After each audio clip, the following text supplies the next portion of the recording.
ආයිබෝවන් කියලා දුවේ පුතේ අදත් ඔයාලා SM Learning YouTube channel එකට ආදරෙන් පිළිගන්නවා.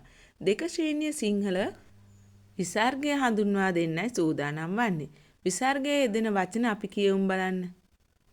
විසර්ගයේදී පුතේ බිංදු දෙකක් යෙදෙනවා. ශබ්දය තමයි ශබ්දය තමයි විසර්ගයට යෙදෙන ශබ්දය. වචනයකට විසර්ගය දෙනකොට ශබ්දය යෙදෙනවා. මේ බලන්න. ජහ කියන්නේ පුතේ හරක් එලවනකොට පවසන වචනයක්.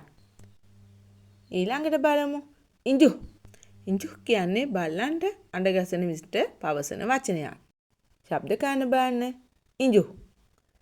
මේ මොකද්ද? මනක්කල්පිත. අපි වචන ඔක්කොම කියවමු. අන්තఃපුරය.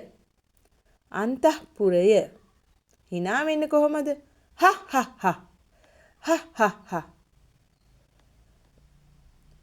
අන්තఃඛණ්ඩය.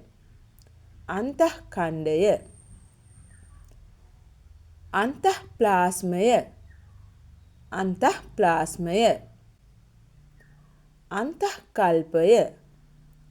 අන්තଃකල්පය. අජ. ශබ්ද ගන්න බලන්න. අජ.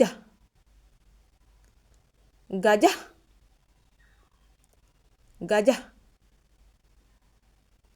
වානර.